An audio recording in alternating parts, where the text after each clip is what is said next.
COVID-19 has highlighted the crisis posed by the decimation of the global economy through a natural disaster. If countries do not move away from their business as usual activities and non-compliance to the climate goals, the level of economic disruptions will be far more elevated.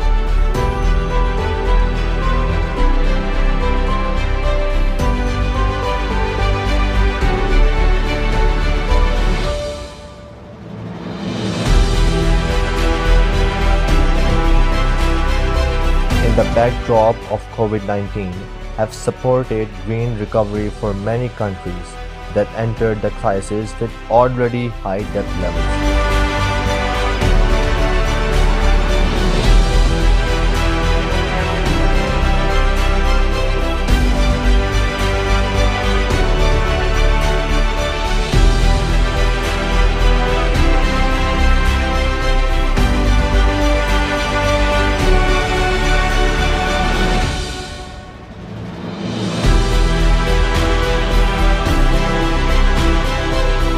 Assist developing nations in their war against climate change.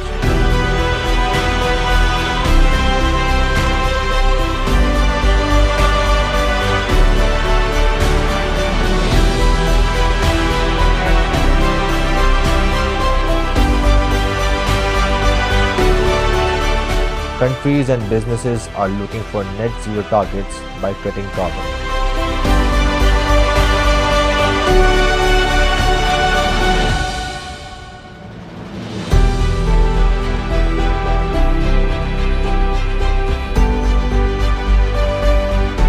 COP26 can facilitate the challenges, innovations, and opportunities.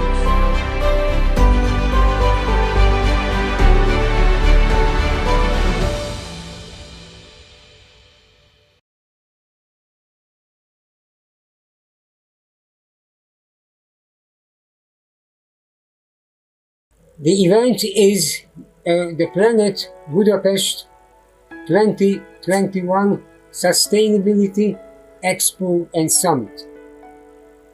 In fact, this is not one event.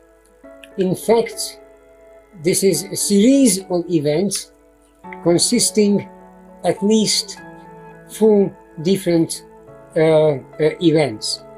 Namely, the summit itself, the Sustainability Expo, and interactive public programs about sustainability, and a youth program about sustainability. The summit will allow heads of state and heads of governments, also important decision makers, experts, and company representatives to share their insights on these matters, along with tens of thousands of visitors. These series of events will make the Planet Budapest 2021 the largest international event in Central Europe dedicated to sustainability and the future of the world. I would like to give some remarks about this Planet Budapest. As we know that there is no Planet B. This is the only planet that we have got, and it's up to us whether we save it for our future generations, a livable planet, or we want to leave our future generations in a planet with no water, with no natural resources, with no fresh air to breathe, with no oxygen, and full of carbon dioxide and carbon monoxide, ozone layer gases. To me, this initiative is very timely, and it has a macro implication, and it has a meso and a micro implication. The macro implication is that this summit is being hosted straight after COP26, which would be held in Glasgow from 31st of October to 12th of November. 195 countries, they would gather there, they would make their pledges for ecosystem restoration, for curbing the carbon dioxide emission and increase in temperature to pre-industrial level. So right after this summit, that would provide some sort of practical guideline and way forward. So if in Glasgow the international community would be meeting to discuss theory of climate change, I can see that the Expo here, it would give us some practical guidance on how to adopt some of the things that we have been discussing in Glasgow as part of our NDC's nationally determined contributions to reduce carbon dioxide emission. I kindly ask His Excellency Béla Fazekas and Dr. Abid Qayyum Suleri to hand over the certificate to the winner of the essay writing competition, Miss Fatma Baksam.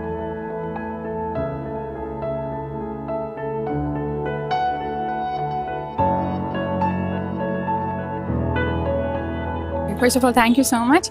Like I was saying before, there's an American proverb that I believe in very wholeheartedly, and it goes that we don't inherit the world from this earth from our ancestors, rather we borrow it from the future generations. So we need to live here like we have to give it in a good, at least we need to give it in a better position than we found it, right? So this is something I truly believe in. The essay topic that I selected, waste management, that was something that I very strongly believe in, because living in Islamabad, I expected, you expect the capital city to be really clean and really developed and all of that. Still, the waste management problem is very high here. You see littering all around. Even the educated people are seeing littering. They don't take care of that very much. This was something that needs to be taken urgent care, especially in Pakistan.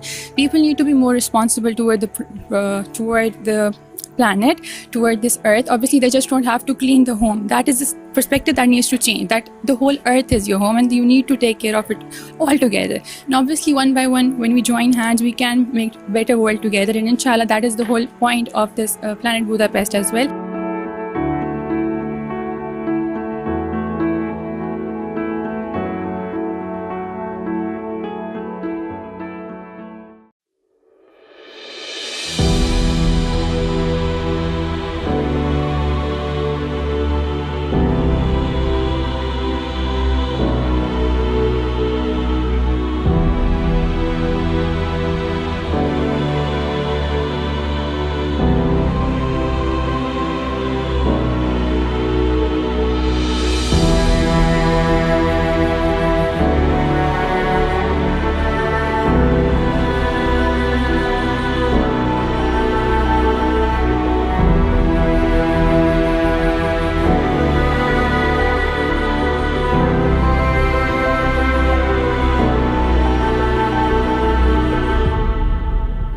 Does the panel think that COP26 has brought us closer to the climate or closer to the climate disaster? What do you think? Is it a failure or a progress? And what are the demerits and the merit of this COP26 and the way forward? Well, we know that in the global diplomacy, things they don't move that easily, and especially on climate change, things they creep. But the mere fact that COP26, it was the 26th congregation of nations to discuss the solutions and way out from climate change. In itself, it was quite encouraging. And the panel here, I think they were of the same opinion that although there was glass half full, but we should focus on the half full part of the glass and try to pour more water so that its level increases.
بسم اللہ الرحمن الرحیم.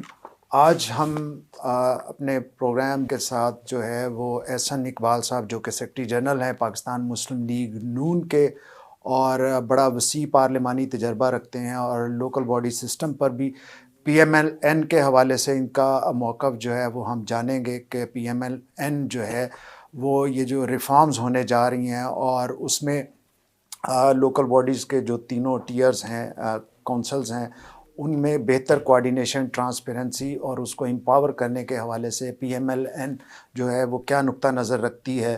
ہم welcome کرتے ہیں جناب احسن اقبال صاحب کو اور جاننے کی کوشش کرتے ہیں کہ احسن اقبال صاحب یہ فرمائیے کہ بحیثیت سیکرٹری جنرل پاکستان مسلم لیگ نواز آپ کیا سمجھتے ہیں کہ لوکل باڈی سسٹم جو ہے وہ کتنا مؤثر اور بہتر ہونا چاہیے تاکہ عوام کی سروس ڈلیوری جو ہے اس میں امپرومنٹ آ سکے؟ بسم اللہ الرحمن الرحیم. دیکھیے سب سے پہلے تو میں یہ کہوں گا کہ کوئی بھی ڈیموکریٹ یا کوئی بھی انسان جو جمہوریت پہ یقین رکھتا ہو اسے جمہوریت کے تینوں ستونوں کو تسلیم کرنا پڑتا ہے. جمہوریت کی جو عمارت ہے اس کا پہلا ستون بلدیاتی ادارے ہیں یا مقامی ادارے ہیں. اس کے بعد پھر صوبائی فیڈریٹنگ جو یونٹس ہیں اس کی منتخب اسمبلیاں ہوتی ہیں اور اس کے اوپر پھر قومی اسمبلی اور سینٹ پارلیمان آتی ہے. اور اگر ہم مقامی حکومتوں کو یا لوکل باڈیز کو پنپنے کا موقع نہیں دیں گے تو جمہوری نظام ہوا کے اندر معلق ہوتا ہے اور اس کی کبھی جڑیں عوام تک نہیں پہنچ سکتی اور جو مقامی عوامی مسائل ہیں ان کو حل کرنے میں بھی وہ کوئی مؤثر کردار حکومت کوئی بھی ہو ادا نہیں کر سکتی. لہٰذا مستقبل میں جمہوریت کی کامیابی کا میرے نزدیک 100% دار و مدار مقامی حکومتوں کی کامیابی اور ان کی مضبوطی پر ہے. جتنی وہ مؤثر ہوں گی اتنی سروس ڈلیوری بہتر ہوگی، اتنی عوام کے مقامی مسائل بہتر حل ہوں گے اور اگر ان کے مسائل بہتر حل ہوں گے تو ان کا جمہوری اداروں پر اعتماد اور یقین بڑھے گا. جی اس میں بہت دفعہ یہ دیکھا گیا ہے کہ جو صوبائی حکومتیں اسپیشلی 18th امینڈمنٹ کے بعد صوبائی حکومتیں جو ہیں وہ لوکل باڈی سے جو ہے وہ بڑی متنفر نظر آتی ہیں اور وہ ایک ان سے جو ہے وہ عدم تحفظ کا شکار رہتی ہیں. تو اس کا آپ نے یہ دیکھا کہ گزشتہ ادوار میں ہم نے بہت سے تجربے کیے اور جو جب بھی کوئی تالا آزمات ہوں تو اس کا فیوریٹ گیٹ جو ہے وہ جمہوری ادارے ہوتے ہیں اور وہ سمجھتا ہے کہ اس کا مینڈیٹ جو ہے وہ جمہوری اداروں کے ذریعے اسٹرینتھن ہو سکے. تو آپ بحیثیت ایک سیاسی جماعت کے رہنما کے طور پر یہ فرمائیے کہ صوبائی حکومتوں کو جو تھریٹ ہوتا ہے لوکل باڈی سسٹم سے کیسے نکالا جا سکتا ہے اور ایک سموتھ میکنزم جو ہے وہ کیا ہو سکتا ہے؟ دیکھیے پہلی چیز تو میں یہ کہوں گا کہ ماضی میں سب کو شکایت ہوتی تھی کہ مرکز بہت اختیارات ہیں اس کے پاس اور ہمارا جو نظام ہے وہ اوورلی سینٹرلائزڈ ہے. اور پھر جب 18ویں ترمیم ہوئی تو مرکز نے بہت سارے فنکشن صوبوں کو دے دیے. اب اس وقت صورتحال یہ ہے کہ صوبے اوور سینٹرلائز ہو چکے ہیں اور صوبوں کی کیپیسٹی نہیں ہے کہ وہ اتنے اختیارات کو بخوبی ڈسچارج کر سکیں اور عوام تک سروس ڈلیوری کر سکیں. اس لیے ڈیولوشن کا جو 18ویں ترمیم میں ہوئی منطقی اس کا اگلا قدم یہ تھا کہ صوبوں سے مقامی حکومتوں تک ڈیولوشن کرتے، ڈیوالو کرتے، ڈی سینٹرلائز کرتے، اضلاع کے اوپر جو حکومتیں ہیں ان کو مؤثر کرتے. لیکن صوبوں نے اب اپنے آپ کو اوورلی سینٹرلائز کر لیا ہے اور وہاں پہ میرے نزدیک جو بیوروکریسی ہے وہ نہیں چاہتی کہ ان اختیارات کو وہ نیچے کی طرف تفویض کرے، چونکہ ان کے پاس پورے صوبے کے اختیارات ہیں، پوسٹنگز ہیں، ٹرانسفرز ہیں، بجٹس ہیں، تو وہ چاہتے ہیں کہ ان کو وہ استعمال کریں. تو میرے نزدیک اس میں پولیٹیکل پارٹیز کا فرض ہے کہ وہ ایک چارٹر کے اوپر اتفاق کریں کہ ہم کس طرح مؤثر لوکل گورنمنٹس کو بنائیں گے. اور ایک جو چپکلش ہے ہمارے سسٹم میں وہ یہ ہے کہ جو حکومتیں آتی ہیں وہ لوکل باڈیز کو اون نہیں کرتی. میرا خیال ہے کہ اس کا ایک حل یہ ہو سکتا ہے کہ ہم آئین میں یہ ترمیم کریں کہ لوکل باڈیز کے انتخابات بھی عام انتخابات کے سائیکل کے ساتھ سنکرونائز ہو جائیں. تو اس کے بعد یہ ہوگا کہ جو بھی حکومت آئے گی وہ مکمل طور پہ لوکل باڈیز کو اون کرے گی اور اس کے سائیکل کے ساتھ ہی ان کا ٹینیور ختم ہوگا. تو ایک اچھا ہارمونیس ریلیشن شپ ان تمام اداروں میں بن جائے گا. فائنینشیل اٹانومی کے حوالے سے لوکل باڈیز کو ہمیشہ تحفظات رہے ہیں اور کوئی پراپر جو ہے وہ اس کا میکنزم نہ ہونے کی وجہ سے ان کا خیال ہوتا ہے کہ ہم کام نہیں کر رہے، ڈیولپمنٹ ورک جو ہے وہ اس طرح سے نہیں ہو رہا جس طرح نمائندگان، منتخب نمائندگان چاہ رہے ہیں. تو آپ کے نزدیک اس کا بہتر حل یا سلوشن کیا ہو سکتا ہے؟ دیکھیے، ہمارے مرکز میں تو نیشنل فائنانس کمیشن موجود ہے جس کے ایوارڈ کے ذریعے وفاقی وسائل جو ہیں وہ صوبوں میں تقسیم ہوتے ہیں. کاغذوں کے اندر صوبوں کے اندر بھی پروونشل فائنانس کمیشن ہے، لیکن وہ اس قدر مؤثر نہیں ہے. میں سمجھتا ہوں کہ پروونشل فائنانس کمیشن کے اندر لوکل باڈیز کے نمائندوں کو مؤثر نمائندگی ہونی چاہیے اور ایک منصفانہ تقسیم ہونی چاہیے وسائل کی صوبوں کے اندر، تاکہ لوکل باڈیز جو ڈیولپمنٹ سکیمز ہیں، عوامی مسائل ہیں، ان کو حل کرنے کے لیے اپنا کردار ادا کر سکیں.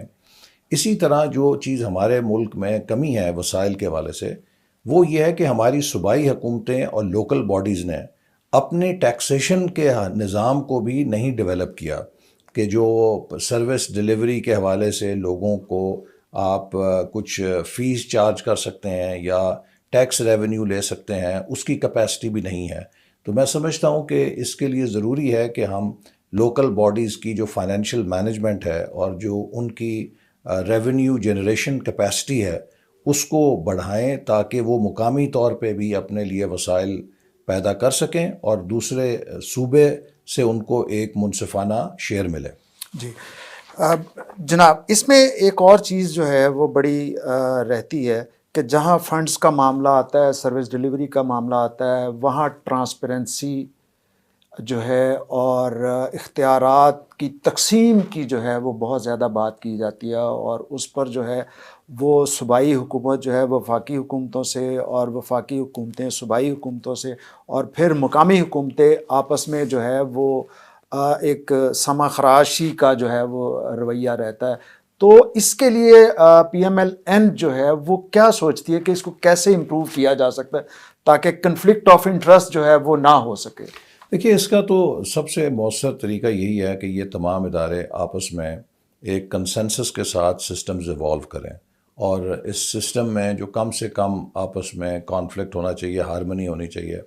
دوسری بات یہ ہے کہ جو وسائل کا مصرف ہے اس کے لیے ہمیں صوبوں کی سطح پہ، مرکز کی سطح پہ، مقامی حکومتوں کی سطح پہ شفافیت لانے کے لیے جو ڈسکریشنز ہیں انہیں ختم کرنا چاہیے، اور زیادہ سے زیادہ ٹرانسپیرنسی لانی چاہیے کہ جو ڈیولپمنٹ اسکیمیں ہیں، جو ان کے جو ٹینڈرز ہوتے ہیں، جو ان کی پروکیورمنٹ ہوتی ہے، اس کو ڈیجیٹل ٹیکنالوجی کے ذریعے آن لائن لے کر آیا جائے. لیکن اس کے ساتھ میں یہ کہوں گا کہ سول سوسائٹی کا بہت اہم رول ہے، اور ہمیں ایسے واچ ڈاگز چاہیے کہ جو اکراس دا لوکل باڈیز یہ دیکھیں کہ جو پروکیورمنٹ ہو رہی ہے، جو ڈیولپمنٹ ایکٹیویٹیز ہو رہی ہیں، ان کے کیا اخراجات آ رہے ہیں. میں آپ کو ایک مثال دیتا ہوں.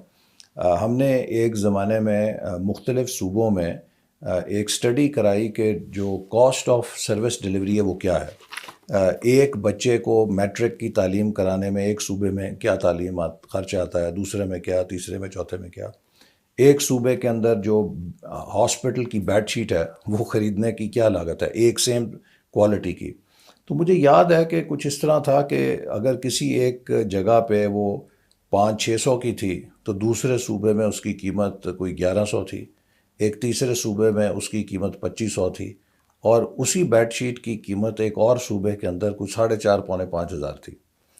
اب یہ جو ڈسکرپنسی ہے اس کو اگر دیکھا جائے تو یہ اختیارات کا ناجائز استعمال ہے، اور یہ نان ٹرانسپیرنٹ پروکیورمنٹ ہے کہ جس میں اگر ایک صوبے میں وہی بیڈ شیٹ 500-600 کی آ رہی ہے، دوسری جگہ 4,500 کی آ رہی ہے، تو یہ تو صاف ظاہر ہے کہ وہاں پہ بہت گھپلا ہو رہا ہے. تو اسی طرح اگر جو لوکل باڈیز ہیں ان کی بھی میرا خیال ہے کہ کارکردگی کو جانچنے کے لیے ہمارے پاس ایسے واچ ڈاگز ہونے چاہیے جو یہ دیکھیں کہ مختلف جو لوکل باڈیز ہیں وہ اپنی پروکیورمنٹ، ان کی پریکٹس کیا ہے، ان کی جو ڈیولپمنٹ سکیمز ہیں ان کی لاگت، ٹینڈرز کیسے ہو رہے ہیں، ان کے اخراجات کس تناسب سے ہو رہے ہیں.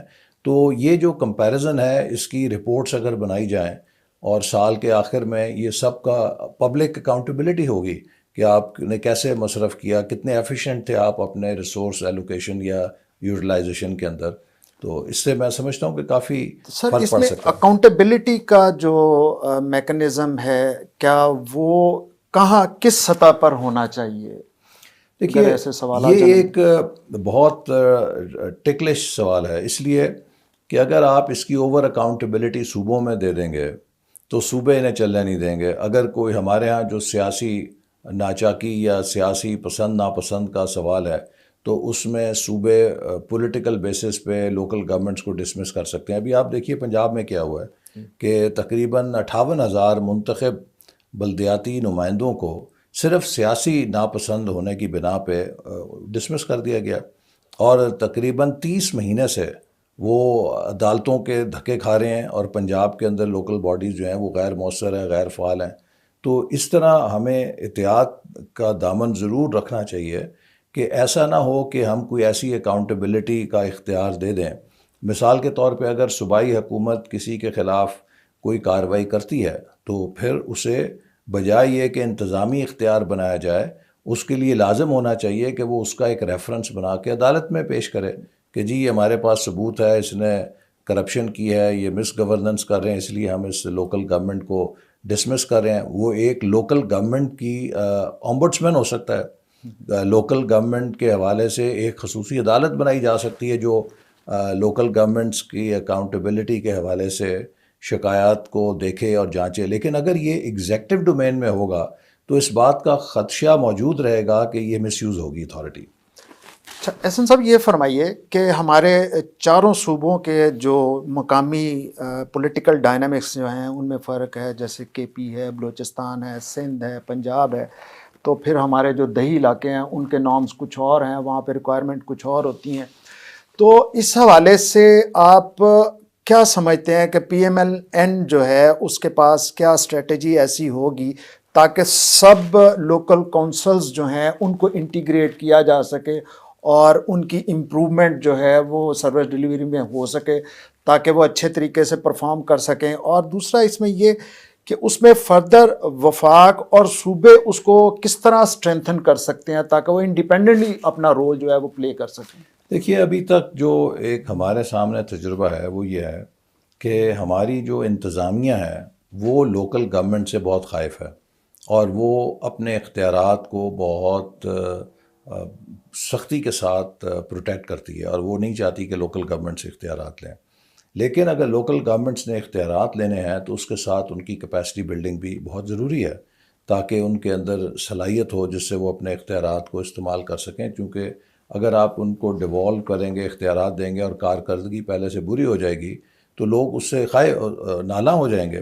تو میرا خیال ہے کہ ایک بہت بڑا چیلنج لوکل گورنمنٹس میں یہ ہے جس پہ صوبائی اور وفاقی حکومت کو کام کرنا چاہیے کہ جو لوکل گورنمنٹ کی ایڈمنسٹریشن کی کیپیسٹی ہے اسے کس طرح انہانس کیا جا سکے. باقی یہ چونکہ ایک صوبائی معاملہ ہے، ہر صوبے کے اپنے مخصوص حالات ہوتے ہیں، اس کے پیش نظر وہ اس میں کچھ گنجائش رکھ سکتے ہیں کہ وہ اپنے حالات کے مطابق اپنے صوبے کی جو ثقافتی سیاسی امپیریٹیوز ہیں اس کی روشنی میں اپنا نظام وضع کریں. لیکن اس کے جو براڈ پیرامیٹرز ہیں وہ یہی ہونے چاہیے کہ ان کا جو کردار ہے، جو ان کی بیسک ان کا رول ہے، وہ کسی طرح سے کمتر نہ ہو پائے، اس کو سب ڈیو نہ کیا جائے، اس کو اوور لیپ نہ کیا جائے، یا اس کے اوپر صوبائی حکومت جو ہے بیجا مداخلت نہ کرے. انہیں فلی امپاور ہونے چاہیے کہ وہ اپنے اختیارات کو استعمال کر سکیں مقامی مسائل کو حل کرنے کے لیے. اور اب میں آپ کو بتاؤں کہ ہم چونکہ خود پبلک ریپرزنٹیٹیو ہیں، جو ہماری گورننس دونوں اربن اور رورل، اس کا یہ امپیریٹو ہو گیا ہے کہ مؤثر لوکل گورنمنٹس قائم کی جائے، ورنہ ایک بہت بڑا کرائسس ہونے جا رہا ہے. دیکھیے شہروں کا جو پھیلاؤ ہے اس کی جو گورننس ہے اب ممکن نہیں ہے کہ وہ صوبائی سیکرٹری بیٹھ کے کر سکے، اور جو وہاں ان شہروں کے مقامی مسائل ہیں، محلوں کے جو صفائی کے مسائل ہیں، جو میونسپل سروسز ہیں، وہ آپ صوبے سے نہیں دے سکتے. وہ ایک مؤثر لوکل گورنمنٹ ہی اربن سینٹرز کے اندر مسائل کو حل کر سکتی ہے. اسی طرح جو رورل ایریاز ہیں وہاں پر بھی اب آپ جائیں تو ہر گاؤں کے اندر آبادی کے پھیلنے سے نکاسی آب کا مسئلہ بن گیا ہے. وہاں پہ گھر گھر لڑائیاں ہو رہی ہیں کہ ڈیولپمنٹ جو ہو رہی ہے اس کے بعد بیسک جو سروسز ہیں وہ کہاں سے آئیں گی, صاف پانی کیسے آئے گا, وہاں پہ جو سیوریج ہے اس کا نکاس کدھر ہوگا, اس کے اوپر لوگ ایک دوسرے کے ساتھ گلیاں بند کرتے ہیں, کوئی گزرگاہ نہیں دیتا. جو پرانے پونڈس تھے, تالاب تھے, وہ سب بھر چکے ہیں آبادی کے دباؤ کی وجہ سے یا قبضوں کی وجہ سے. تو ان کو بھی اگر آپ نے مقامی سطح پہ دیہات میں, قصبوں میں صفائی کو انشور کرنا ہے, میونسپل سروسز دینی ہے, تو وہ وہاں کے مقامی نمائندے ہی مؤثر طور پہ کر سکتے ہیں. نہ کوئی ایم پی اے کر سکتا ہے, نہ کوئی ایم این اے کر سکتا ہے, اور نہ کوئی اسلام آباد یا صوبائی دارالحکومت میں بیٹھا عہدے دار یا سیکرٹری ان کو ادا کر سکتا ہے. سر ہم نے ابھی پینڈیمک سے نکلے ہیں, پوری طرح سے ابھی نہیں نکل پائے, جس طرح کووڈ-19 میں کو جو ہے وہ ہم نے فیس کیا ہے. تو اس میں دیگر بھی وبائی امراض اور وبائی امراض سے علاوہ سماجی مسائل جیسے مقامی سطح پر مہنگائی ہے, شارٹیج ہے, تو کیا آپ سمجھتے ہیں کہ اس میں لوکل باڈیز کا رول جو ہے وہ مؤثر ہو سکتا ہے ان چیزوں کو کنٹرول کرنے میں؟ اور ہمارے پاس چلیں پنجاب میں تو لوکل باڈی سسٹم اس پینڈیمک میں نہیں تھا, معطل تھا, جیسے سندھ میں ہے, کے پی میں ہے, تو وہاں پر آپ اس کو کیسے ایویلیویٹ کرتے ہیں کہ وہ کتنا مؤثر ہو سکتا ہے؟ دیکھیے اس وقت تو پورے ملک میں ہی تقریباً جو لوکل گورنمنٹ کا سسٹم ہے وہ غیر فعال ہے, لیکن میں سمجھتا ہوں کہ کسی بھی وبائی مرض کے اندر یا کسی بھی ایسی پینڈیمک کے اندر لوکل باڈیز ہی مؤثر ہو سکتی ہیں, اس لیے کہ اس کی ریچ گراس روٹ تک ہے. اس کے جو نمائندے ہیں وہ کمیونٹیز کے اندر جڑیں رکھتے ہیں, چاہے ان تک کوئی سروسز پہنچانی ہے یا ان کے اندر اویئرنیس پھیلانی ہے. ان دونوں کے حوالے سے جو مین ایجنٹ آف چینج ہو سکتا ہے وہ کسی بھی M N A M P A کے نسبت وہاں کا جو مقامی کاؤنسلر ہے, وہاں کا جو مقامی لوکل گورنمنٹ کا نمائندہ ہے, وہ زیادہ مؤثر ہو سکتا ہے. اور میں سمجھتا ہوں کہ یہ آپ نے جب پنجاب میں ڈینگی آئی تو اس وقت دیکھا کہ کس طرح مؤثر طریقے سے ڈینگی کا مقابلہ کیا گیا, اور اس کے بعد اس کے فالو اپ میں جو لوکل گورنمنٹس تھیں وہ مسلسل وہاں پہ میونسپل سروسز کے ذریعے صفائی ستھرائی کا خیال رکھتی تھیں, اسپرے بر وقت ہوتا تھا, جس سے ہم نے ڈینگی پہ قابو پا لیا تھا. لیکن اب جب کہ یہ ہماری لوکل گورنمنٹس نہیں ہیں تو کوئی ادارے ایسے نہیں ہیں کہ جو وہاں پہ اچھا کام کر سکیں. اب ایڈمنسٹریٹر جو لگائے جاتے ہیں وہ سرکاری افسر ہیں, ان کی کوئی پبلک اکاؤنٹیبلٹی نہیں ہے. وہ آج ہے 6 مہینے بعد نہیں ہے, اس کو وہاں سے کوئی جواب دہی نہیں ہے. لیکن جو مقامی وہاں کا نمائندہ ہوتا ہے اس کو کمیونٹی اکاؤنٹیبل ہولڈ کرتی ہے, اس سے جواب لینا چاہتی ہے, اس سے وہ کارکردگی کے نتائج لینا چاہتی ہے. لہٰذا وہ اس پبلک اکاؤنٹیبلٹی کے عوض اپنی جان مارتا ہے, لوگوں کے لیے وہاں پہ انشور کرتا ہے کہ کوئی بارش ہوئی ہے تو پانی نہ کھڑا ہو, ان کی گلیاں نالیاں صاف ہوں, وہاں پہ وبائی امراض کے لیے جو بر وقت اقدامات ہیں پریونشن کے وہ اٹھائے جائیں. تو اس لیے میرے نزدیک لوکل گورنمنٹس ہی اس قسم کے پینڈیمکس میں سب سے مؤثر ٹیئر آف گورنمنٹ ہو سکتا ہے. ایسا صاحب یہ فرمائیے کہ ہمارے جو لوکل گورنمنٹ ریپرزنٹیٹیو ہوتے ہیں ڈفرینٹ ایئرز میں, جو کہ تحصیل پہ, لوکل لیول پہ, پھر تحصیل میں یا ٹاؤن میں, اور پھر ڈسٹرکٹ لیول پہ جو پرفارم کر رہے ہوتے ہیں, کیا ہماری اس میں امپلیمنٹیشن اور سروس ڈلیوری کے دوران ایک ان کی کیپیسٹی کا بھی معاملہ ہوتا ہے کہ ان کی کیپیسٹی بلڈنگ جو ہے وہ ہو, سرکاری مشینری کو کیسے یوٹیلائز کر سکے؟ اور اس حوالے سے اس میں یہ بھی کائنڈلی ایڈ کر دیجئے کہ اس پر سیاسی جماعتوں کی کیا ذمہ داری ہونی چاہیے کہ وہ اپنے مقامی نمائندگان کے چناؤ میں کیا کرائیٹیریا رکھ سکتے ہیں. جس طرح صوبے اور وفاق میں جو پارلیمانی بورڈ ہوتے ہیں وہ اس کا جائزہ لیتے ہیں اور پھر جو ہے اس کی کینڈیڈیچر جو ہے وہ فائنل کرتے ہیں, تو مقامی حکومتوں میں کے لیے جو ہے وہ کیسے آپ سوچتے ہیں؟ یہ دیکھیے ابھی حال ہی میں کنٹونمنٹ بورڈ کے انتخابات ہوئے ہیں, تو اس میں ہماری جماعت نے بھی پارلیمانی بورڈ تشکیل دیے تھے, جنہوں نے جب اپلیکیشنز آئیں تو اس میں مختلف آپ فیکٹرز دیکھتے ہیں کہ جو امیدوار ہے سب سے پہلے تو یہ ضروری ہوتا ہے کہ اس کی پارٹی سے کمٹمنٹ دیکھیں, پھر اتنا ہی ضروری ہوتا ہے کہ اس کی آپ ونیبلٹی دیکھیں. الیکشن جو ہے وہ الیکشن برائے الیکشن تو نہیں ہوتا نا, آپ ہر پارٹی نے جیتنے کے لیے اس میں حصہ لینا ہوتا ہے, تو کیا اس امیدوار کی اتنی سٹینڈنگ ہے کہ وہ کامیاب ہو سکے. تیسرے آپ یہ بھی دیکھتے ہیں کہ اس امیدوار کی شہرت کیسی ہے, اس کا کیا کیلیبر ہے, کیا وہ جیتنے کے بعد پارٹی کے لیے نیک نامی کا باعث بنے گا. ایسا تو نہیں ہے کہ وہ پارٹی کے لیے کل کو مشکلات پیدا کر سکے. تو یہ ایک کمپوزٹ ہوتا ہے جس پہ سارے پیمانوں پہ مقامی جو لیڈرشپ ہے اس کی مشاورت سے پارٹیز فیصلہ کرتی ہیں. لیکن میرا خیال ہے کہ یہ ایک بہت اہم شعبہ ہے جس میں اگرچہ پولیٹیکل پارٹیز کے اپنے وسائل بہت محدود ہیں، ان لائک ٹرکی یا جرمنی جہاں پہ پولیٹیکل پارٹیز کو ان کی سیٹوں کے تناسب سے حکومت فنڈ فراہم کرتی ہے کہ وہ پارٹی ڈیولپمنٹ کے لیے کام کریں. ہمارے یہاں ایسی کوئی گنجائش نہیں ہے. لیکن میرے نزدیک یہ حکومتوں کا فرض ہے کہ وہ لوکل گورنمنٹ کے جو نو منتخب اراکین ہوتے ہیں ان کی کیپیسٹی بلڈنگ کے لیے ٹریننگ پروگرامز کا اہتمام کرے تاکہ انہیں جو انتظامی معاملات ہیں اور جو لوکل گورنمنٹ کے قوانین ہیں اور لوگوں تک اپنی جو سروسز ہیں انہیں بہتر پہنچانے کے لیے جن سکلز کی ضرورت ہے اس سے وہ آگاہی حاصل کر سکیں. احسن بھائی یہ فرمائیے کہ آپ کو یہ موقع ملا کہ آپ نے پلاننگ اینڈ ڈیولپمنٹ کمیشن کو بھی ہیڈ کیا ایز اے منسٹر، تو اس میں جو سندھ کا لوکل باڈیز ماڈل ہے اور کے پی کا، پھر بلوچستان کا اور پنجاب تھوڑا سا یہ ڈفرینٹ ہیں، تو آپ جو ان میں گیپ محسوس کرتے ہیں پی ایم ایل این کیسے سمجھتی ہے کہ ان گیپس کو جو ہے وہ فلفل کر کے اور اس کو انٹیگریٹ کیا جا سکتا ہے دونوں ٹیئرز کے ساتھ؟ دیکھیے نا، ایک بات تو میں کہوں گا کہ یہ ہر صوبے کی اپنی ثوابدید ہے چونکہ یہ صوبائی فنکشن ہے کہ وہ اپنے طور پہ کچھ نہ کچھ جو مناسب سمجھتے کریں. لیکن میرے نزدیک یہ بہت اہم ہے کہ جو بھی لوکل گورنمنٹ کا نظام وضع کیا جائے وہ کسی ایک پارٹی کا نہ ہو، اس کے اوپر نیشنل کنسنسس کیا جائے.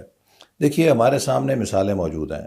جنرل مشرف آئے، انہوں نے ایک نظام بنایا، کسی سے مشاورت نہیں کی، کوئی پولیٹیکل اونرشپ کریٹ نہیں کی، اپنے مطلب کے مطابق ایک نظام ڈیزائن کیا، اس کے بعد وہ نظام جو ہے ان کے جاتے ساتھ ہی کھڑکی سے باہر پھینک دیا گیا. پھر جو پرانا اس سے پری مشرف سسٹم تھا اس کو لے کر آیا گیا. اب وہ آیا، وہ چلا کچھ دیر، اب پی ٹی آئی آئی تو اس نے کہا جی ہم اس کی بجائے اپنا ایک نیا کے پی کا نظام پورے ملک کے اندر رائج کریں گے. بھئی آپ کا اگر ایک کے پی کا نظام ہے تو آپ وہاں پہ اگر وہ اچھا چلا ٹھیک ہے، ضروری تو نہیں کہ وہ پنجاب میں بھی اسی طرح چلے. پنجاب میں لوگوں کو 25 30 35 سال سے اگر ایک نظام کی اویئرنیس ہے، وہاں پہ یونین کاؤنسل کا ایک یونٹ اسٹیبلش ہو چکا ہے. اب آپ اسے پھر ڈسمینٹل کر رہے ہیں اور ڈسمینٹل کر کے نئے اسٹرکچرز کریٹ کر رہے ہیں. لوگوں کو 5 سال تو لگیں گے سمجھنے میں کہ نیا نظام کیا ہے. تو اس طرح کے اگر آپ تجربے کریں گے، کل کو کوئی اور حکومت آئے گی وہ آپ کے نظام کو اٹھا کے باہر پھینک دے گی.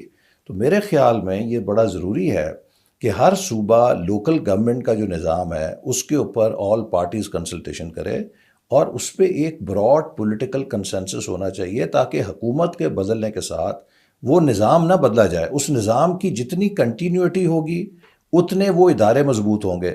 لیکن اگر ہر حکومت کے ساتھ ایک نیا لوکل گورنمنٹ کا نظام آئے گا تو یہ نظام تو پھر بالکل ہی انفینسی سے کبھی باہر ہی نہیں نکل سکے گا.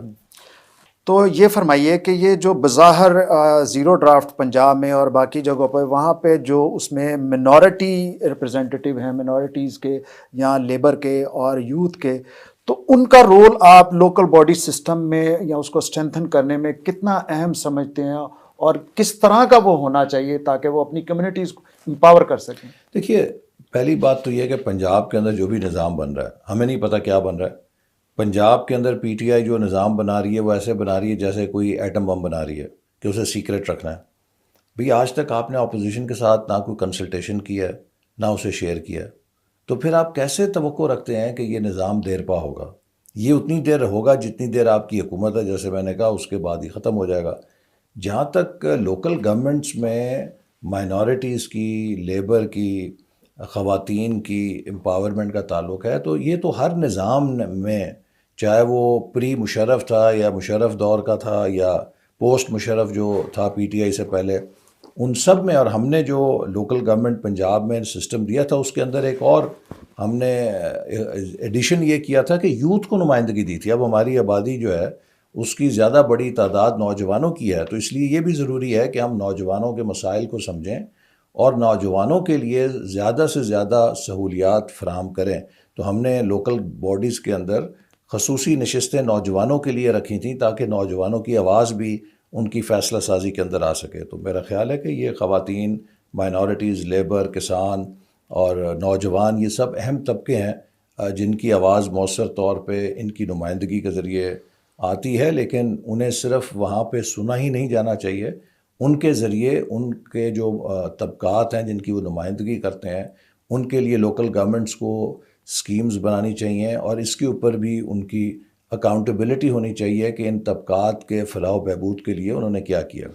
احسن صاحب یہ فرمائیے کہ ابھی آپ نے لوکل باڈی سسٹم کے حوالے سے ایک نیشنل کنسنسس کی بات کی کہ تمام پولیٹیکل پارٹیز میں یہ کنسنسس ہونا چاہیے جو کہ ڈائلاگ کے ذریعے ممکن ہے، تو اس میں بتائیے کہ پی ایم ایل این کا جو نقطہ نظر ہے لوکل گورنمنٹ کے حوالے سے، پیپلز پارٹی کا، اے این پی کا کے پی میں، اور اسی طرح پی ٹی آئی کا، تو ظاہر ہے تمام پولیٹیکل پارٹیز کی اپنی اپنی کانسٹیٹوئنسی، اپنی اپنی آئیڈیالوجی ہے، انہوں نے پارٹیز نے اسی آئیڈیالوجی میں اور اسی اپنے لیڈرشپ کے ویژن میں رہتے ہوئے کام، تو پھر جہاں نیشنل کنسنسس کی بات کی جائے وہاں پر کامن گراؤنڈز ہو کیا سکتی ہیں کہ جن پر جو ہے وہ بات کی جا سکے، کتنا آگے جا سکتے ہیں، کتنا پیچھے آ سکتے ہیں، کن کن چیزوں کو اس فارم میں ایکسیپٹ کیا جا سکتا ہے، کن کو نہیں کیا جا سکتا؟ دیکھیے سب سے بڑی بات تو یہ ہے کہ آپ جو بھی ریفارم کریں، جو بھی حکومت ہو، اس کے لیے سب سے انسینٹیو بڑا تو یہی ہوتا ہے کہ کیا اس کی ریفارم دیر پا ہے یا اس کے ساتھ ہی وہ ردی کی ٹوکری میں چلی جائے گی۔ اور دوسری بات یہ ہے کہ آپ نے آئین اور قانون کے تقاضوں کے مطابق اپنی ذمہ داری کو فلفل کرنا ہے، اور وہ تبھی ہوگی کہ جب آپ ایک براڈ بیسڈ پولیٹیکل کنسنسس لے کر آئیں گے۔ ڈیموکریسی ایکسکلوسیو گورننس نہیں ہو سکتی، ڈیموکریسی تبھی کامیاب ہے جب وہ انکلوسیو گورننس ہو۔ لیکن اگر آپ اپوزیشن کو اور دیگر جماعتوں کو سمجھیں گے کہ وہ اس نظام کا حصہ نہیں ہے، تو یہ ایسی ہی مثال ہے کہ جیسے آپ جمہوریت کی گاڑی کی ون ویلنگ کر رہے ہیں۔ جمہوریت کے گاڑی کے دو پہیے ہیں، ایک حکومت اور ایک اپوزیشن، لیکن اگر آپ گاڑی کو ایک ویل کے اوپر چلانے کی کوشش کریں گے تو یا آپ کا چلان ہوگا یا آپ کا ایکسیڈنٹ ہوگا۔ تو اس میں سر اب بھی آپ کیا تجویز کرتے ہیں کہ صوبائی حکومتیں جو ابھی چل رہی ہیں ان کو کیا سٹیپ لینے چاہیے کہ ان کو مزید اور زیادہ جو ہے وہ مؤثر انداز میں پرفارم کرنے کا موقع مل سکے، اور ان کے پاس یہ جو بھی لوکل باڈی سسٹم آئے یا ریپرزینٹیٹیو آئیں ان کے پاس ایک لیجیٹیمیٹ کور ہو، تاکہ کوئی بھی آنے والا جو بھی اقتدار میں آتا ہے تو وہ اپنی مرضی کے مطابق اس کے آرم ٹویسٹ نہ کرے یا ان کو جیسے ہم نے فرمایا اٹھا کے باہر نہ کرے۔ میں سمجھتا ہوں کہ ایک تو یہ کسی درجے میں الیکشن کمیشن کا بھی فرض ہے کہ وہ چونکہ ان کی اب ذمہ داری ہے بلدیاتی الیکشن کرانے، تو وہ بھی کسی نہ کسی درجے میں سیاسی جماعتوں کو اعتماد میں لیں کہ جو ڈسٹرکٹ لیول پہ یا مقامی سطح پہ انتخابات ہوں گے ان کے حوالے سے ان کی کیا اونرشپ ہے اور اس کے لیے کیا ضابطۂ اخلاق ہوگا۔ لیکن اس سے پہلی بات یہ ہے کہ اب چونکہ نئے انتخابات ہونے جا رہے ہیں مختلف صوبوں میں، تو یہ ذمہ داری ہر صوبائی حکومت کی ہے کہ وہ اپنی صوبائی اسمبلی کی سطح پہ اپنی اپوزیشن کو اور دیگر جماعتوں کو اعتماد کے اندر لے اور اس پہ کنسنسس کریٹ کرے۔ اگر وہ کنسنسس کریٹ نہیں کریں گے تو یہ نظام، میں نے جیسے پہلے کہا، اتنی ہی دیر لاسٹ کرے گا جتنی دیر یہ حکومت لاسٹ کرے گی، اس کے بعد نظام بدل جائے گا۔ تو بار بار نظام بدلنے سے نظام مضبوط تو نہیں ہوگا، وہ کمزور ہی رہے گا ہمیشہ۔ فردر سر آپ اس میں اگر لوکل باڈی سسٹم کوئی بھی آتا ہے، بھلے کسی پہ بھی کنسنسس ہو، تو آپ کیا سجیسٹ کرتے ہیں ان کی پرائرٹیز جو ہیں وہ کیا ہونی چاہیے لوکل باڈی ریپرزینٹ، تاکہ ان کو میکسیمم اپنے جو کانسٹیٹوئنسیز ہیں یا پبلک ہے ان کو ریلیف دے سکیں؟ دیکھیے اس وقت تو ہم نے حکومت میں جب تھے تو لوکل گورنمنٹس کو ایک اونرشپ دینے کی کوشش کی تھی سسٹینیبل ڈیولپمنٹ گولز کی۔ جو ایس ڈی جیز ہیں یہ بڑے امپورٹنٹ ہیں کسی بھی ملک کی ترقی کے لیے، یہ قومی گولز ہیں، یہ بین الاقوامی ایجنڈا نہیں ہے، یہ ہر ملک کی ترقی کا اپنا ایجنڈا ہے۔ اور میں سمجھتا ہوں کہ ہمیں لوکل گورنمنٹس کو ایس ڈی جیز کے ٹارگٹس کو میٹ کرنے کے لیے، انہیں اچیو کرنے کے لیے بھرپور طور پہ امپاور کرنا چاہیے۔ بہت شکریہ جی احسن اقبال صاحب، آپ نے بڑا کمپریہنسو جو ہے وہ لوکل باڈی سسٹم پر جو ہے گفتگو کی، اپنی پارٹی کے نقطہ نظر کی روشنی میں اور اپنی لیڈرشپ کے ویژن کے، تو ہم آپ سے مشکور ہیں اور اجازت چاہیں گے۔ بہت شکریہ جی، اللہ حافظ۔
on 4th of October, we are celebrating UN World Habitat Day.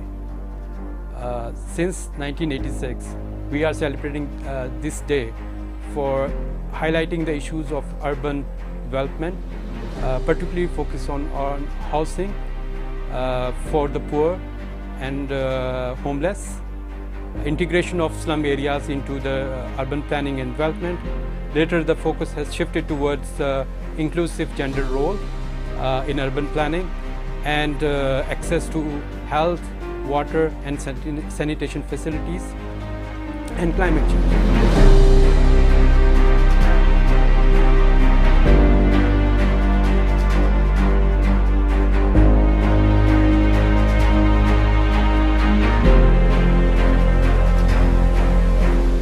This year, the focus is on Global Race to Zero campaign.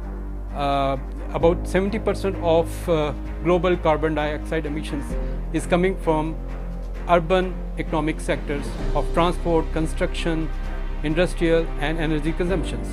So there is need to understand and discuss that how this transformation toward greener and sustainable cities can be achieved in terms of financial support, technical support, and also how it impacts the urban society.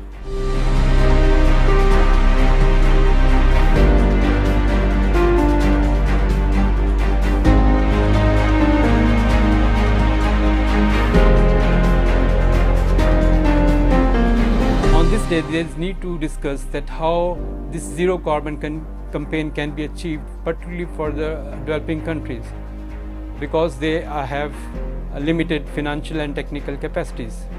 Furthermore, there is need to understand that how this campaign can impact on urban livelihoods and income resources, jobs and poverty rates, and more importantly, how how institutional support can be achieved particularly for the planning and development of pathways or strategies for greener growth.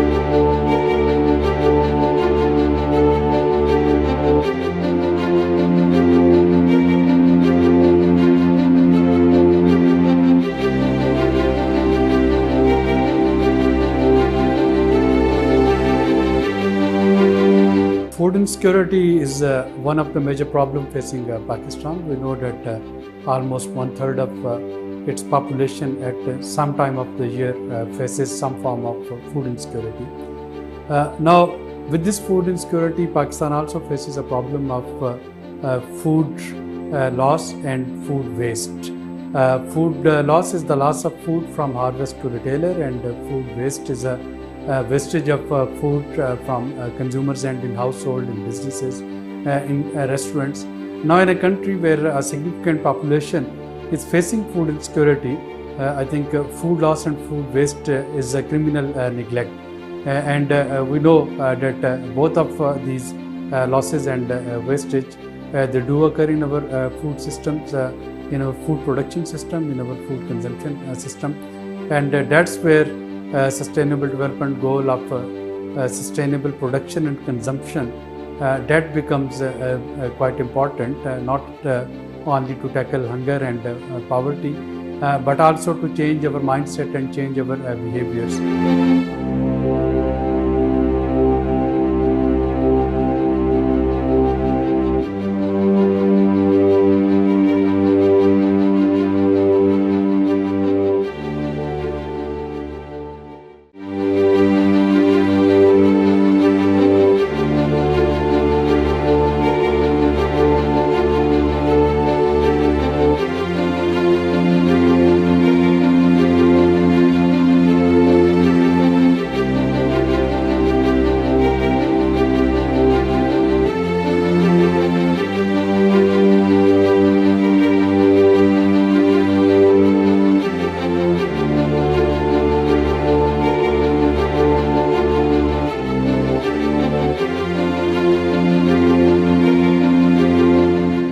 Today is the day for International Day of Awareness of Food Loss and Preservation.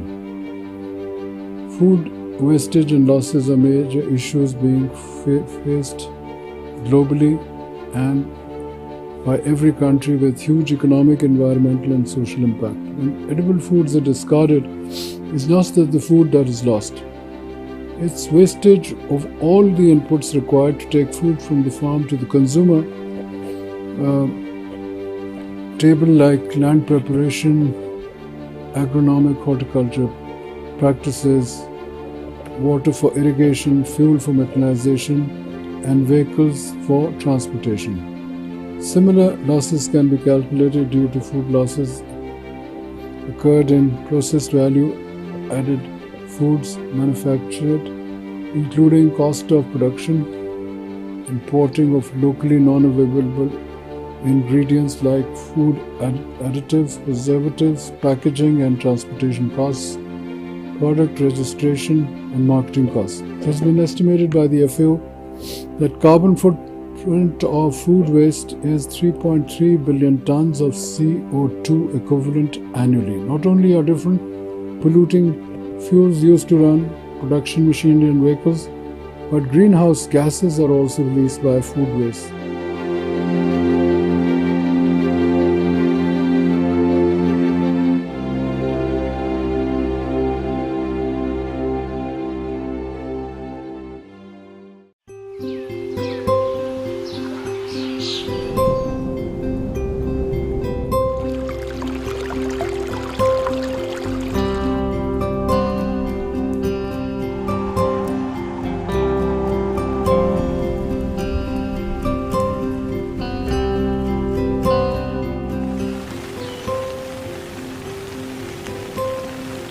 یہ زمین جس پہ ہم رہ رہے ہیں یہ ایک بہت بڑی نعمت ہے اور اس زمین کو ہر طرح کی آلودگی سے پاک رکھنا ہمارا فرض ہے، اس لیے کہ زمین سے زندگی جڑی ہوئی ہے اور ہم یہاں سانس لیتے ہیں. جتنی پاکیزہ فضا ہوگی، انوائرمنٹ ہوگا، اتنی بہتر سانس ہم لے سکیں گے.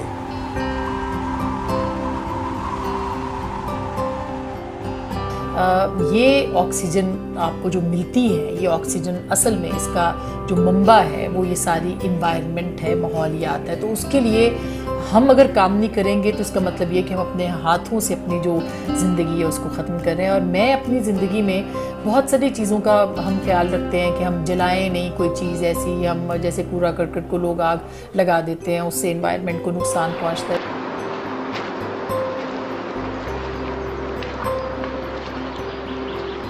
And I would urge all of you to plant as many trees as possible. I would urge all of you to keep this planet clean and green for our future generations, to live a healthy life here. میری آپ تمام پاکستانی سے appeal ہے کہ اپنے حصے کا ایک پودا لگائیے اور پاکستان سے محبت کا ثبوت دیجیے اور آنے والی نسلوں کے لیے ایک سیف پاکستان بنائیے. اپنے گرد پیش کو پولوشن سے بچائیں تاکہ ہماری آئندہ آنے والی نسلیں پرسکون زندگی گزار سکیں. اپنے آپ کو محفوظ بنائیں، اپنے خاندان کو محفوظ بنائیں، اپنے پاکستان کو محفوظ بنائیں. دعا ہے کہ سلامتی ہمیشہ ہمارا مقدر ہو.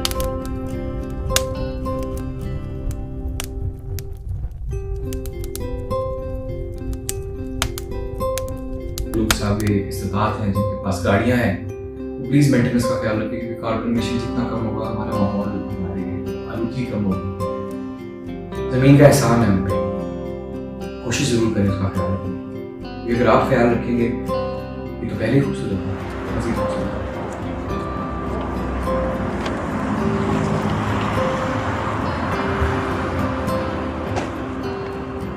صفائی کا خیال رکھیں، ماحول کو صاف ستھرا رکھیں، اپنی زمین کی حفاظت کیجیے. اور یہ سب کے لیے اور سب سے پہلے یہ پیغام اور میسیج میرے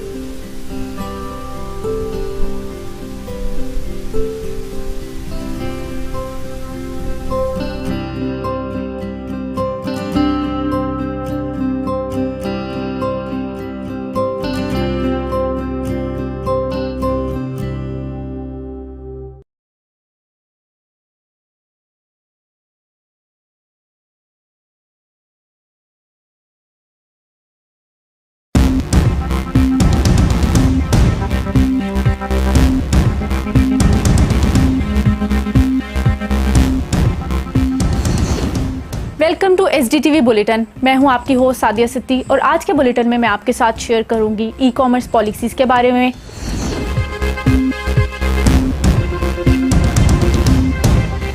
अफगानिस्तान में होने वाली तब्दीलियों के बारे में,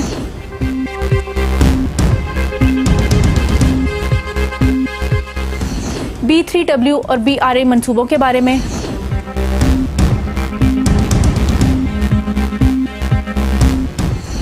और आखिर में मैं आपके साथ शेयर करूंगी सैयद अली गिलानी की ज़िंदगी पर एक मुख्तसर रिपोर्ट।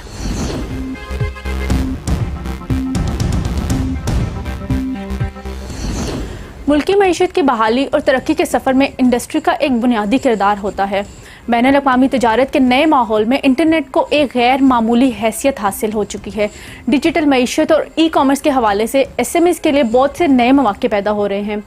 ये कारोबार जिनकी तादाद 3.2 मिलियन है, ऑलरेडी मुल्क की बरामदात में 25% हिस्सा डाल चुके हैं। आइए इस हवाले से SDPI ने एक वेबिनार मुनक्कद किया, इसमें हम जानते हैं माहिरीन की राय। A lot has already been said. One is really our own motivation to what we would like to get out of a discussion or a series of discussion like this.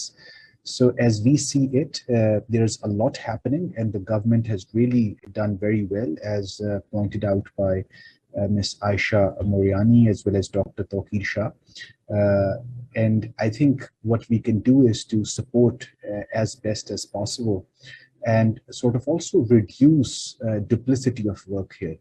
I'd just like to, thank you for inviting me from the private sector side. I'd just like to start with sort of laying a bit of information out regarding the National E-Commerce Council. This is a spearhead within the National E-Commerce Policy. It was formed on the basis of that and is led by the Ministry of Commerce. And the E-Commerce Policy has 7 pillars. Afghanistan में इंसानी बहरान और ग़िज़ाई अदम तहफ़्फ़ुज़ की सूरत हाल से बचने के लिए बैनुल-अक़वामी बरादरी की तरफ से मौसर किरदार अदा करने की ज़रूरत है। अमरीकी इन्हिराक के बाद अफ़गानिस्तान आज वहीं खड़ा है जहां वो 20 साल पहले था। आलमी माहिरीन का मानना है कि अफ़गानिस्तान की बिगड़ती सूरत हाल के पेश नज़र 90% से ज़ायद लोग ग़ुरबत की लकीर से नीचे चले गए हैं, जिसमें ख़वातीन और बच्चों की तादाद ज़्यादा मुतासिर हुई है। इस हवाले से आइए देखते हैं हमारे माहिरीन की क्या राय है। Well, actually, a lot have been said about some of the problems which is being faced by Afghanistan. That's true that the situation has developed very fast, and nobody has expected that change would come so quickly. Although the war has been going on in Afghanistan for 20 years, I think the Americans who invaded Afghanistan way back in 2001. It was a very chaotic entry into war. And I think much more chaotic has been the exit from the war. And if you examine actually what happened over the last 20 years, it gives a very scary situation of Afghanistan. We are just talking as it is happening now. But look actually what is the situation after 20 years of war. And Americans have spending about $1 trillion in the war effort. And look actually what is the condition of the people of Afghanistan over this year. According to reports, 72% of Afghans are living below poverty line. The Dutch foreign minister was here last night. The German foreign minister was here a day before. We are expecting the British foreign minister also. And so our plea to them is that we must continue the international humanitarian development effort over there. Because if we don't, then in any case, there's going to be a situation where people are going to be running. Already I hear that about 600,000 people or 650,000 people are internally displaced. गुज़िश्ता दहाई से आलमी मंजरनामा जिस तेज़ी से बदल रहा है वो किसी B3W समिट के दौरान मंजर आम पर आने वाला G7 से ढका छुपा नहीं है। मंसूबे का हम पल्ला BRI मंसूबा, जिसे आलमी मुबसरीन चाइना का समझ रहे हैं, किसी हद तक काबिल अमल है और पाकिस्तान का इस हवाले से क्या हिकमत अमली है, आइए हम नज़र डालते हैं हमारे माहिरीन की क्या राय है। it's not a black and white that this country is our best friend and this country is our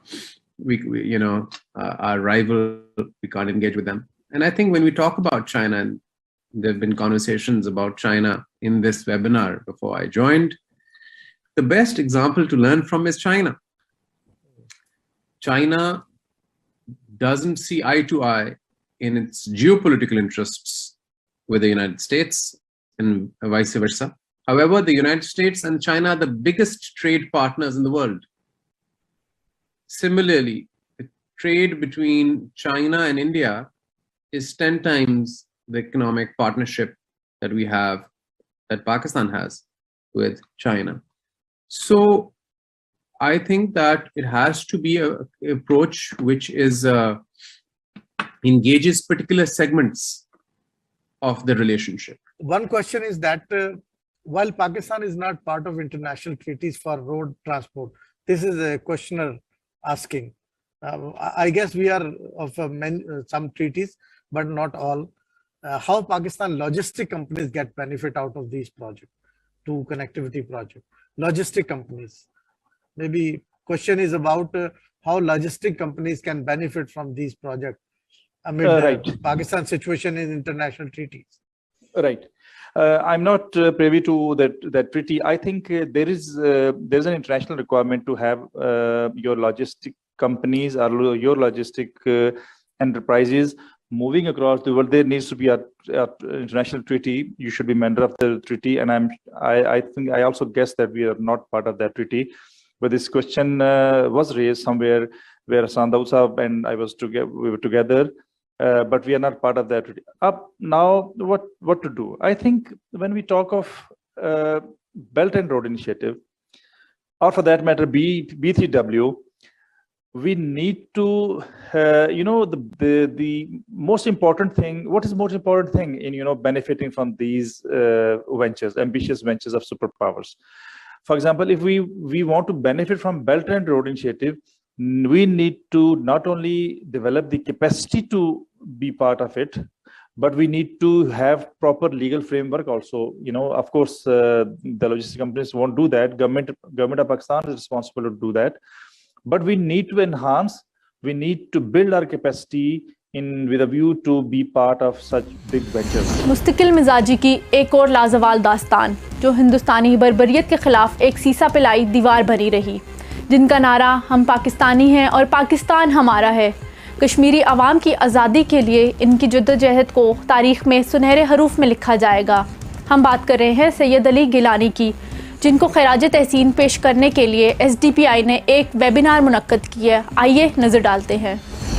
Gilani साहब, as all of you know, is a leader par excellence, जो कि ह्यूमैनिटी का एक सिंबल थे, और जैसा कि मौजूम कह रहे थे कि वो चैंपियन ऑफ ह्यूमन राइट्स थे, नॉट ओनली फॉर कश्मीर, मकबूजा Kashmir, but also for Palestine की बात कर लें आप, म्यांमार की बात कर लें आप, चेचनिया की बात कर लें, दुनिया में कहीं भी जुल्म सितम हो रहा था तो वो उसके जो जहाँ पे हुकूक इंसानी की खिलाफ वर्जी हो रही थी, तो गिलानी साहब हमेशा उसके खिलाफ आवाज़ बुलंद की और उसके खिलाफ उन्होंने बात की, और लोगों की जो सियासी, समाजी, शख्सी आज़ादी है, नज़रियाती आज़ादी है, उसके वो दाई रहे।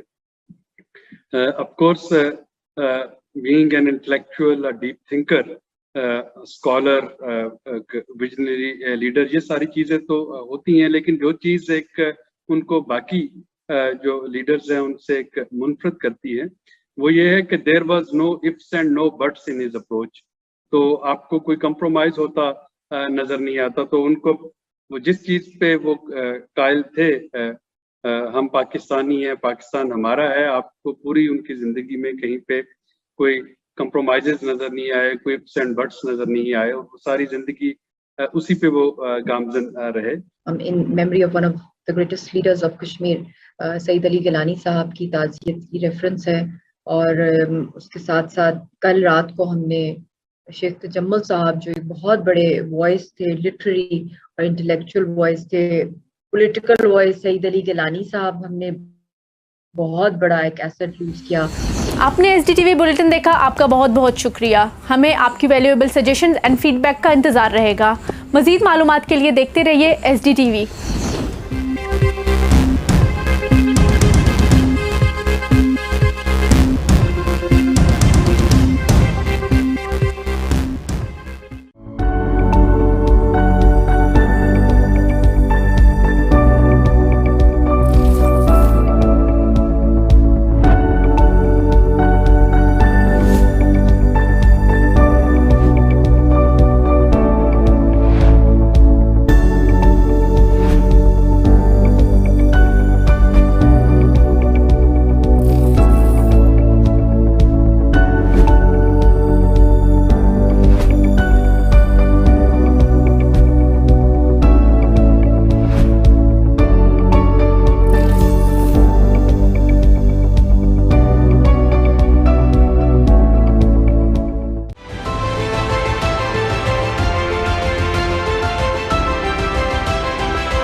The energy sector of Pakistan is marked with major inefficiencies, financial risks, and misaligned policies.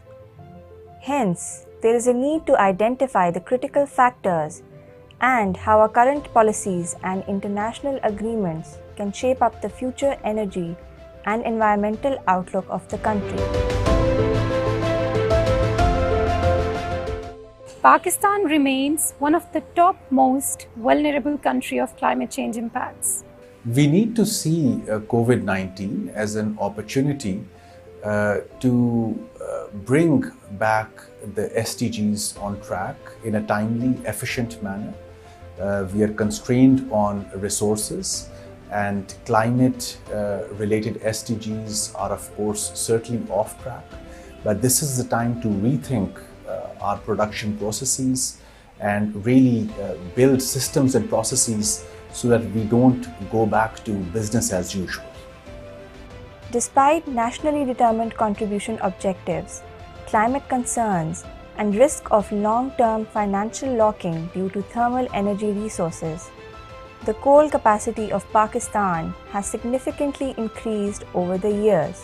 This will most certainly put the country off track to meet its climate goals. Green CPEC should be seen as an initiative where countries such as Pakistan can get to see a lot of knowledge and technology transfer. And of course, when this is embedded in current knowledge systems, it goes a long way in not just helping the public sector, but also the private sector to develop a shared understanding around green and clean energy over the longer term. Pakistan has ample physical resource potential of wind and solar. Only a fraction of total power is being generated from renewables. Most important for green CPEC, the share of fossil fuel financing has been decreasing, while the amount invested in renewable energies, particularly hydropower, has been increasing. Considering these potential impacts, greening CPEC seems to be a good way of mobilizing finances by focusing on accelerating investments in green and innovative infrastructure, also in renewable energy, transport, nature-based solutions, agriculture, trade, and so on. It will be timely to see that the fiscal policy or our investment-oriented promotion schemes which we have for the energy sector, they should be certain for our investors in the energy sector so that private enterprise or even those involved in public-private partnerships get to have a certain policy environment in this sector. And of course, investments in green and clean energy require longer-term certainty of policies, which can only come around if fiscal policy does not see frequent changes.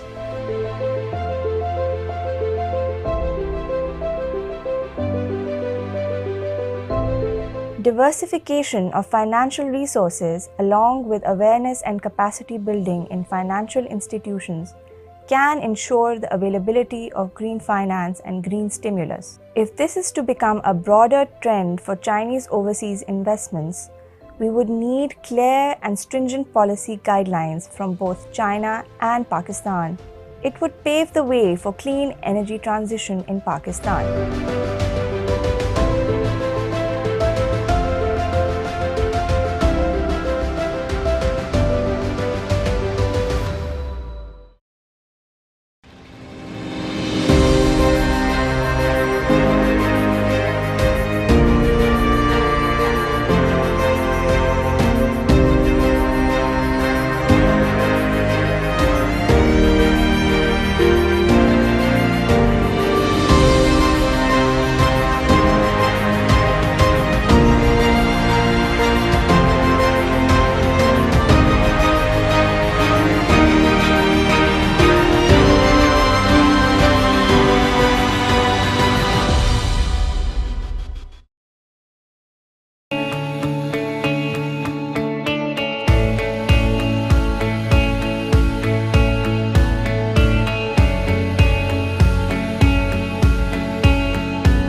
Today, the whole world is celebrating International Literacy Day, and literacy is important not only because it is one of the tools that plays a vital role in intergenerational development and intergenerational movement, but also because this year the theme of this International Literacy Day is that literacy from a human-centered approach through narrowing digital divide. And this is very relevant to Pakistan. In Pakistan, we have seen that apart from millions of children, out of school children, COVID-19 that forced many million more children not to be able to take part in physical classrooms. And that on one hand was a good news for the areas which were deprived of infrastructure, where education could have been taken in classroom, could have been taken through smart devices and digital technology. But on the other hand, it highlighted the inequality and inequity to access to digital services, and I'm talking of 3G and 4G broadband services in many of areas of Pakistan which are either non-functional or not up to the mark. And I'm talking of lack of smartphones and devices in many households, even in metropolitan cities of Pakistan. So government of Pakistan, I'd appeal that today government should take more proactive steps to reduce this digital divide across Pakistan, and take more proactive steps to provide smart devices to those households which require it, either through rationalization of tariff or through other direct and targeted subsidies.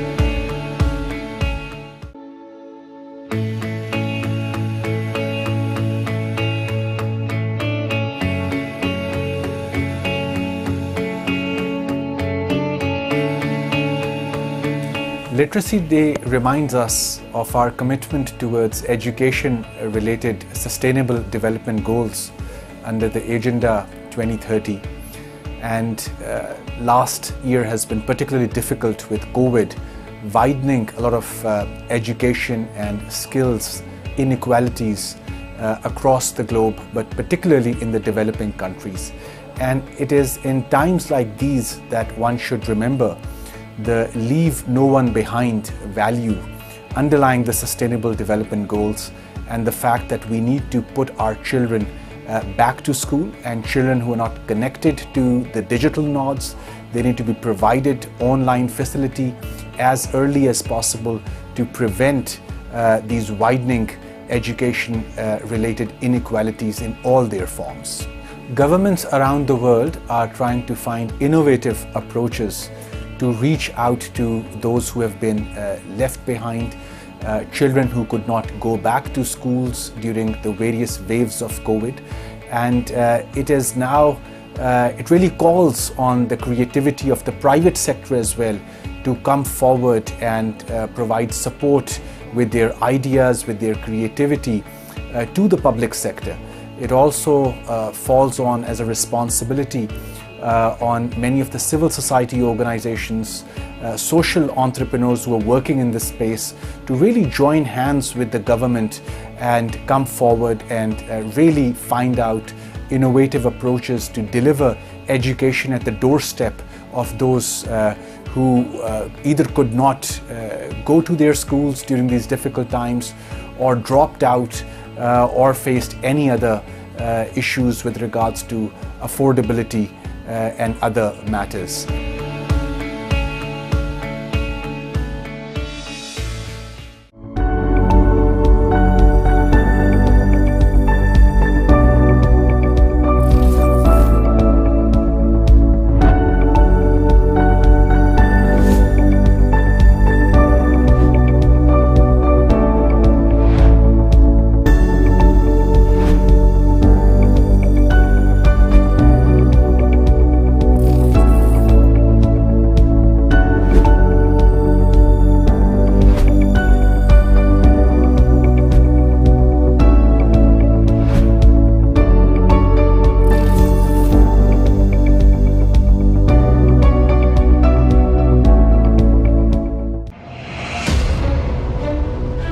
Coal-based power generation and coal mining, that has some irreversible environmental footprints.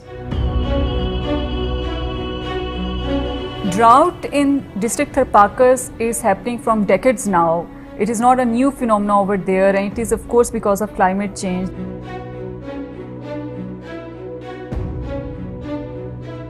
Tharpaka district is ranked lowest in Human Development Index, marked with highest incidence of poverty, that is 47%.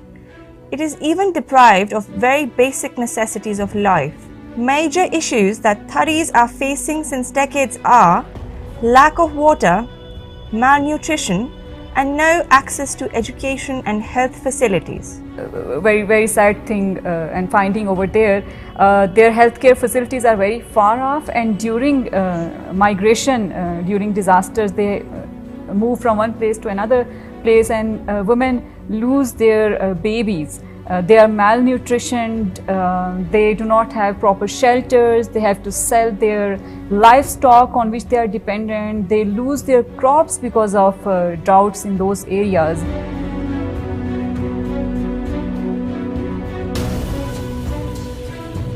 In recent years, the discovery of the 7th largest coal reserves in Thar, that is the Thar coal field, have been a game changer that has brought about socio-economic prosperity to the local residents. These developments are going to result in an increase in job creation for the region. More economic opportunities are expected, but these will also lend important health and education benefits to those who are living in this locality. These coal reserves are being exploited to provide cheap sources of alternate energy for economic prosperity for Pakistan under China-Pakistan Economic Corridor.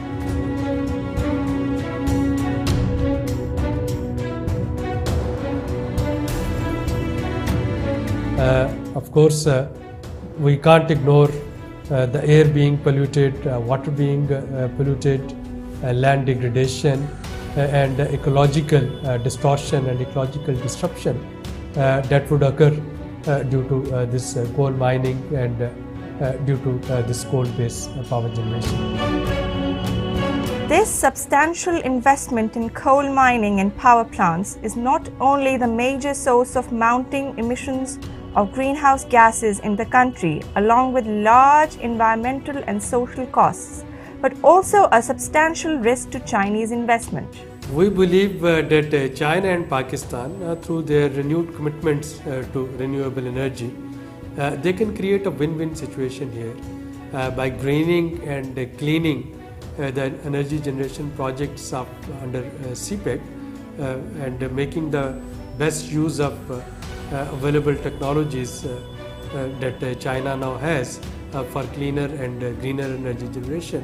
Recently, China has announced to scale up its intended national determined contributions by adopting more vigorous policies and measures. It has also announced to have CO2 emissions peak before 2030 and achieve carbon neutrality before 2060. Pakistan, on its end, has recently approved Alternate and Renewable Energy Policy 2019. The policy identifies that the country needs to have a 20% renewable energy generation capacity by 2025 and at least 30% by 2030.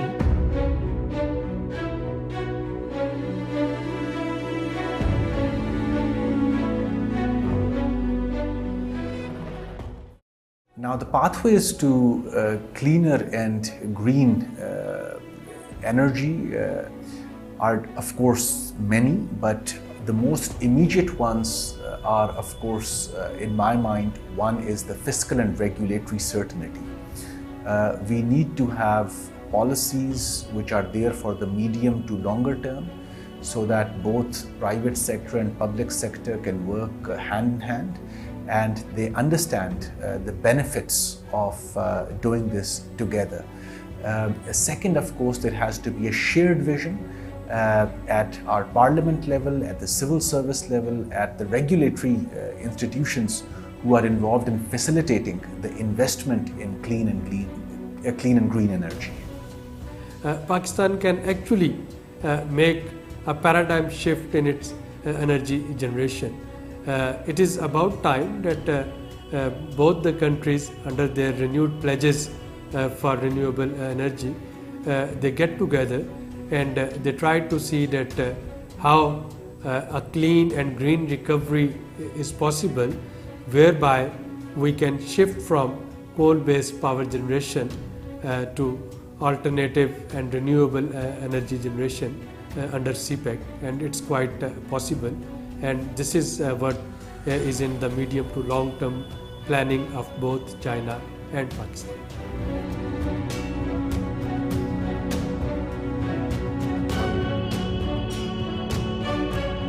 It is apparent to realize that the energy cooperation and response to the twofold challenges of climate change and clean and green energy security is a mutual aspiration of both countries. And due to the current prominence of CPEC, we feel that the time is right to reach out and forge new alliances for mutually beneficial progress.